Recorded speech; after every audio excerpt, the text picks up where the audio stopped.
Hello and welcome to the Miraculous Lightworkers channel, your go-to place for all things about lightworkers and enlightenment.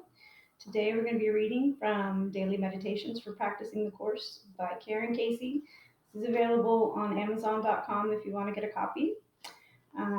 Today's reading is from October 9th, and it's about choice in the real world. The opening statement says, "This is a terrible world." It opens pretty dark now, doesn't it? But follow me here, okay? This is it. It makes more sense as you go. If we believe, as the Course teaches, that this world is a nightmare the ego made, we can agree that it's terrible. The violence, death, and destruction are too insane to be God's creations. But what purpose are they serving? Why did we come, and what's our role here? These are lofty questions we're confronting. However, we don't need answers. Our companions on this journey help us see that we have the world we deserve. When we see through the eyes of the ego, we won't want what we receive. We'll come to understand. We'll get what we want when we look through different eyes. The real world is not the one we often see, but it's always available to us. The more committed we are to changing how we see the circumstances of our lives, the more often we'll see and contribute to the peaceful, real world. The closing affirmation is, the world I see is up to me. Today can be a fresh start. To people who don't practice the Course, this could seem like a really intense reading, kind of straight out the gate, because it introduces a lot of stuff that you would learn, during several chapters of the text. So let's just kind of backtrack a second here and we'll go ahead and try to touch on this a little bit, okay? So, if we believe, as the Course teaches, that this world is a nightmare the ego made, we can agree that it's terrible. What they're pointing out in that one basic opening sentence is that we have essentially created this world through our understanding of it that was passed down to us through generations. So, some of this stuff is generational trauma that we absorbed, we perpetuate because we don't know any better. And we have taught ourselves a lot of things that we even blame on the world. But this comes down to, how can I take responsibility for the world I've created, intentional or not, that is now the world I see, that I am participating in, that I'm creating and sharing this, experience with others through that paradigm.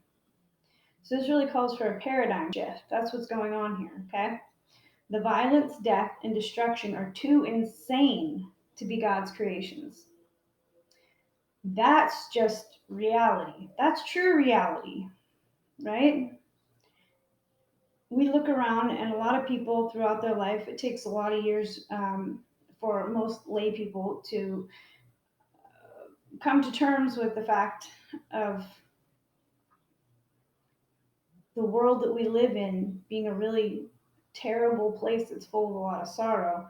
That's not the real world. That's the world that was created through ego, which is not the way that God created us to be. That's what they're pointing out here. They're saying, look, if you look at the parables, the deep teachings that are in scriptures throughout, cultures ubiquitously, like look at any culture and they have these deep teachings there.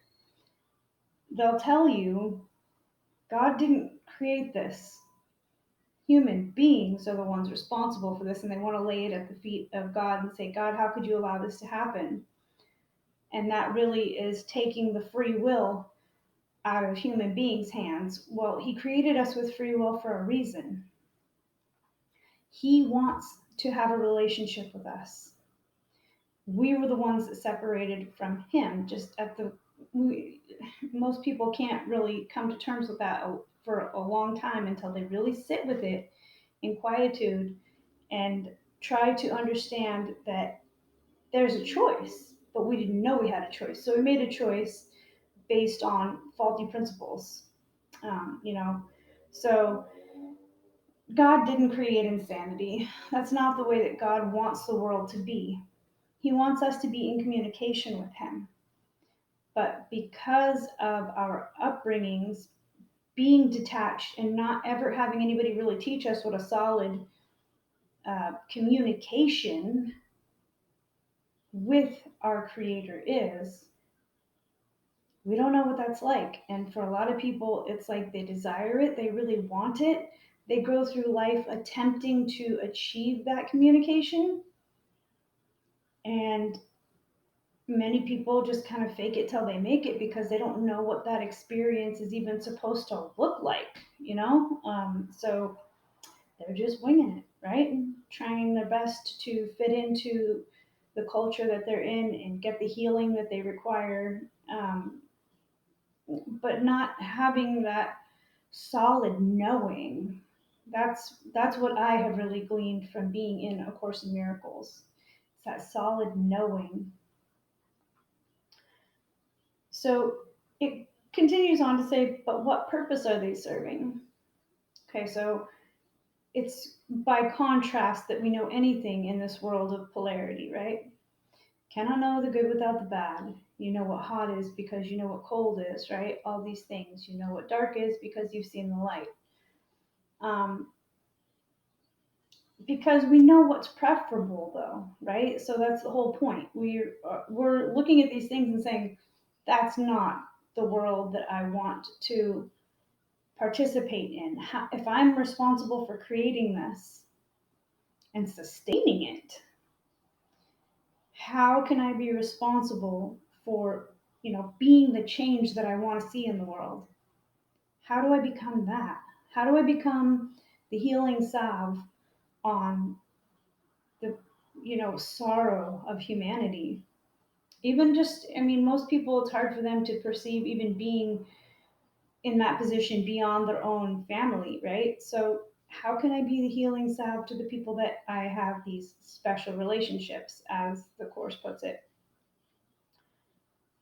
If you see that affliction in human beings and you have any sense of empathy, it becomes incumbent upon you to try and do what you can to be the channel through which that light can come into the world, because it can't come through any other way except for from you, from the altar of truth that exists in you.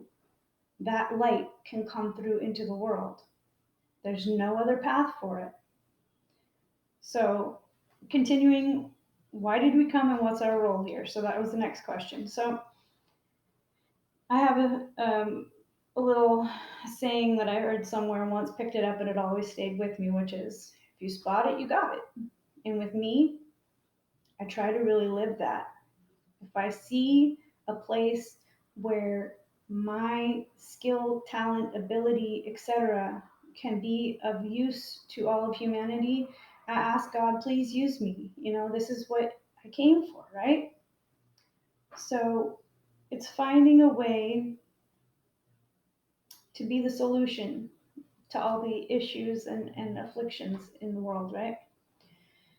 In my particular humble opinion, anyway. So it says these are lofty questions we're confronting. However, we don't need answers. So there's a little head scratcher, and you go, okay, all right. So our companions on this journey help us see that we have the world we deserve.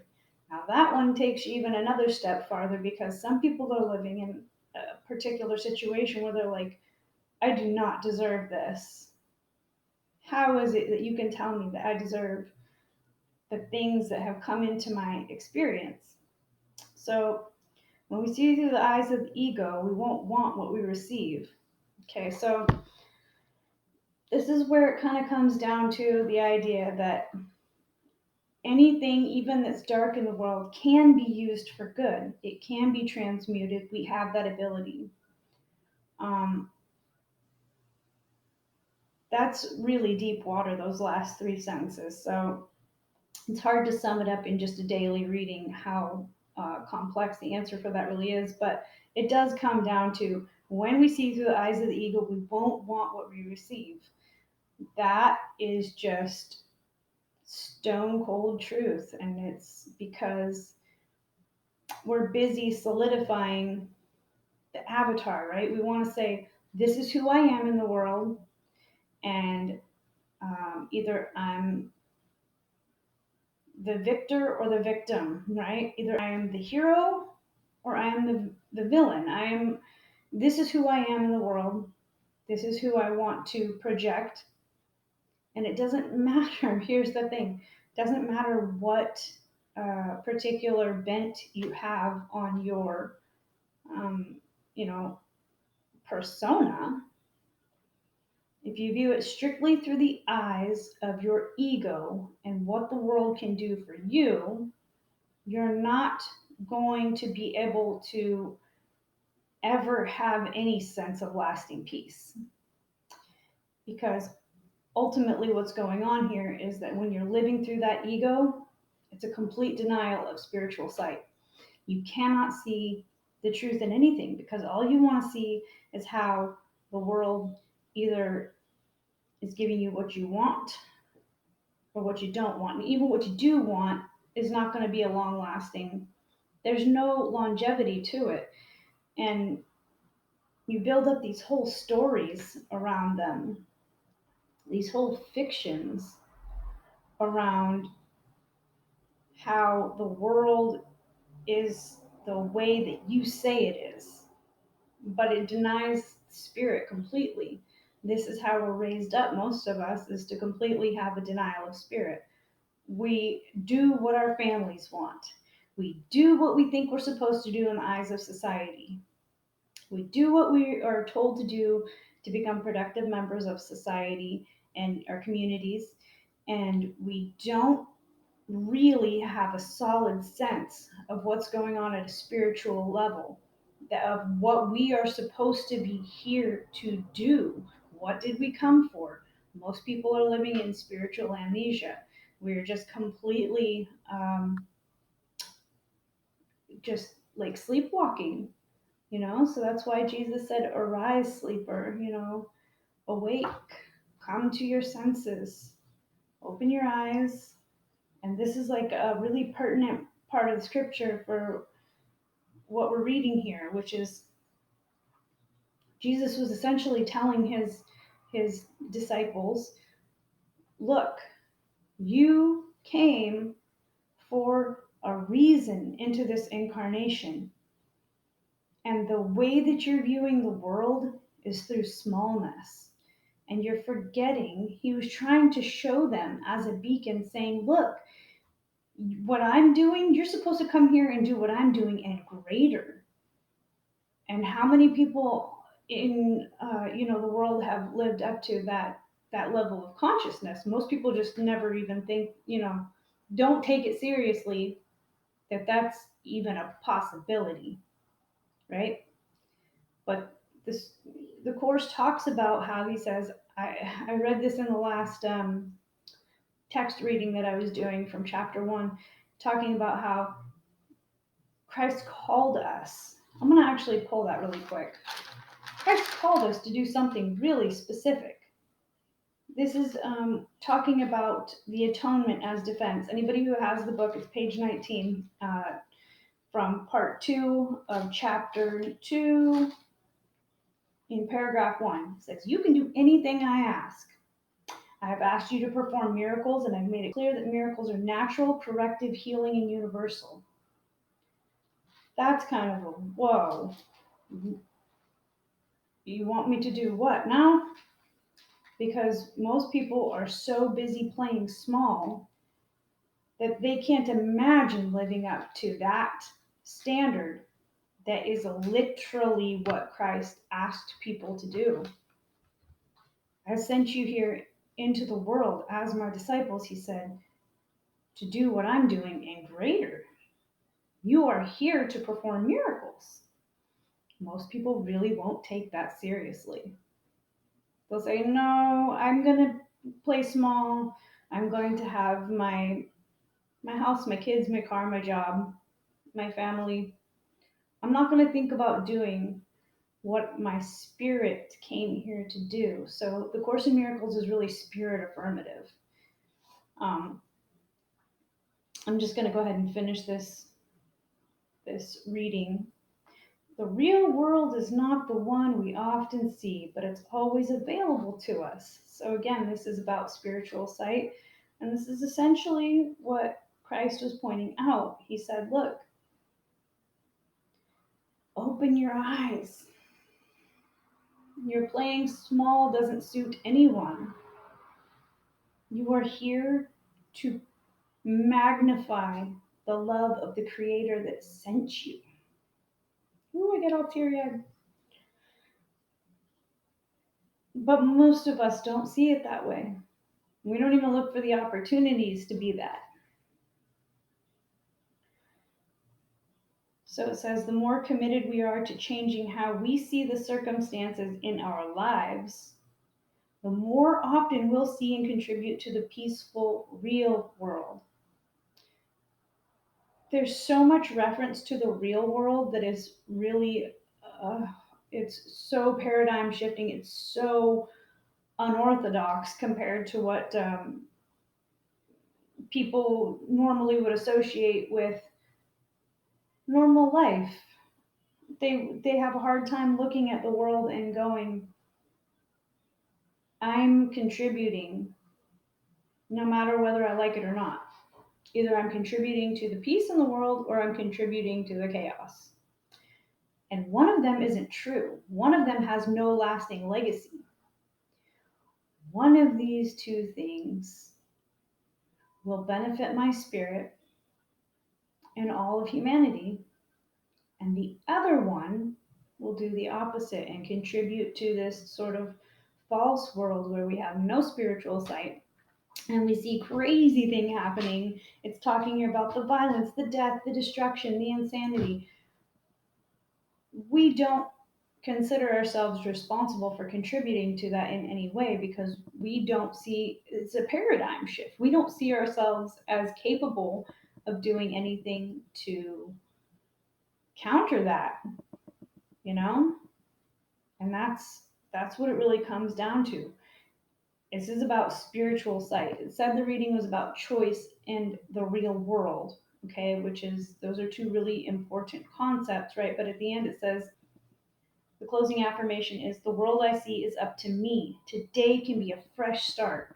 You can literally take what the Course calls a holy instant and apply it right now and eliminate all the errors that came before. You can just change your mind and literally change your life because you decide that I'm going to see what I came here for.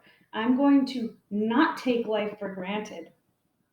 I'm going to realize that tomorrow's not promised. I have a limited amount of time here on this planet, in this existence, to make any sort of contribution and difference for the world around me. Because when you're gone, people are going to remember how you made them feel and what you did for them that contributed to their spiritual growth, essentially, you know, or the opposite thereof, right? So I challenge you to just try to take that holy instant and look at the world with fresh eyes, like somebody who came out of a sleep,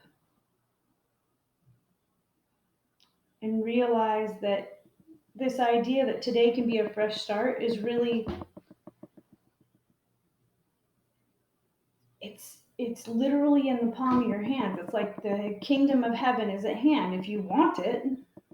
If you really feel compelled.